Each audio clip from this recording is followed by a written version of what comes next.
اینجا به انگلیسی داشته باشم. بعد در جلسه ویژه با Right, okay, James. So clearly, Mohammad Javad Zarif speaking in Persian there. When he switches to English, we'll get that. But we're going to leave you for the moment as well, James, and we're going to go to the White House and hear from President Barack Obama. Make clear my determination to prevent Iran from obtaining a nuclear weapon. As I've said many times, my strong preference is to resolve this issue peacefully, and we've extended the hand of diplomacy. Yet, for many years, Iran's been unwilling to meet its obligations to the international community. So my administration worked with Congress, the United Nations Security Council, and countries around the world to impose unprecedented sanctions on the Iranian government. These sanctions have had a substantial impact on the Iranian economy, and with the election of a new Iranian president earlier this year, an opening for diplomacy emerged. I spoke personally with President Rouhani of Iran earlier this fall.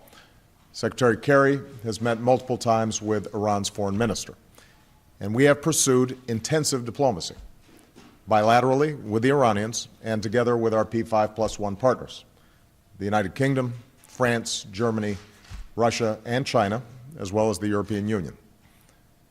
Today, that diplomacy opened up a new path toward a world that is more secure, a future in which we can verify that Iran's nuclear program is peaceful and that it cannot build a nuclear weapon. While today's announcement is just a first step, it achieves a great deal. For the first time in nearly a decade, we have halted the progress of the Iranian nuclear program, and key parts of the program will be rolled back. Iran has committed to halting certain levels of enrichment and neutralizing part of its stockpiles. Iran cannot use its next-generation centrifuges, which are used for enriching uranium. Iran cannot install or start up new centrifuges, and its production of centrifuges will be limited. Iran will halt work at its plutonium reactor, and new inspections will provide extensive access to Iran's nuclear facilities and allow the international community to verify whether Iran is keeping its commitments. These are substantial limitations which will help prevent Iran from building a nuclear weapon. Simply put, they cut off Iran's most likely paths to a bomb. Meanwhile, this first step will create time and space over the next 6 months for more negotiations to fully address our comprehensive concerns about the Iranian program. And because of this agreement, Iran cannot use negotiations as cover to advance its program. On our side, the United States and our friends and allies have agreed to provide Iran with modest relief while continuing to apply our toughest sanctions. We will refrain from imposing new sanctions, and we will allow the Iranian government access to a portion of the revenue that they have been denied through sanctions. But the broader architecture of sanctions will remain in place, and we will continue to enforce them vigorously. And if Iran does not fully meet its commitments during this 6-month phase, we will turn off the relief and ratchet up the pressure. Over the next 6 months, we will work to negotiate a comprehensive solution. We approach these negotiations with a basic understanding. Iran, like any nation, should be able to access peaceful nuclear energy. But because of its record of violating its obligations, Iran must accept strict limitations on its nuclear program that make it impossible to develop a nuclear weapon. In these negotiations, nothing will be agreed to unless everything is agreed to.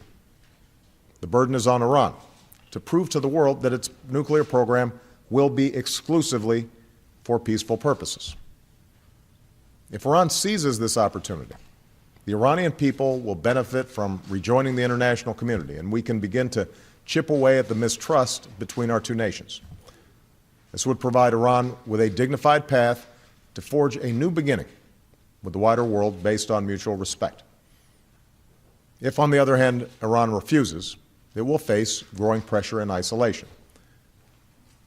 Over the last few years, Congress has been a key partner in imposing sanctions on the Iranian government, and that bipartisan effort made possible the progress that was achieved today.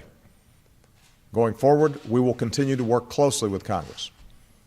However, now is not the time to move forward on new sanctions, because doing so would derail this promising first step, alienate us from our allies, and risk unraveling the coalition that enabled our sanctions to be enforced in the first place.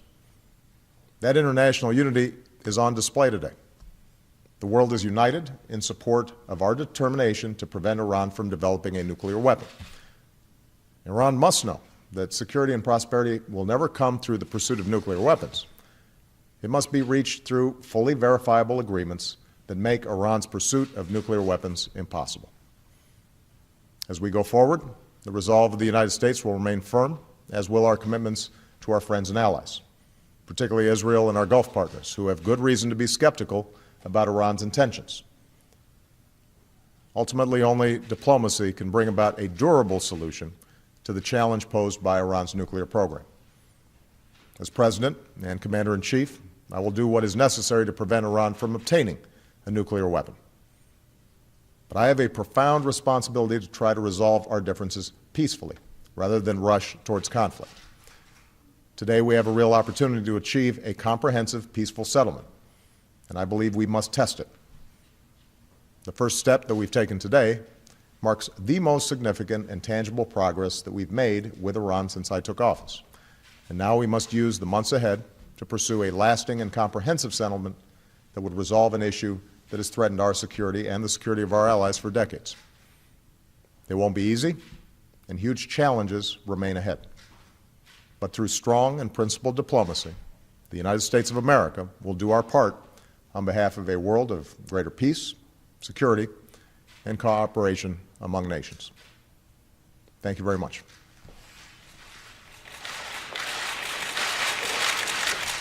President Obama speaking at the White House after the agreement between the six world powers and Iran in Geneva over the country's nuclear program.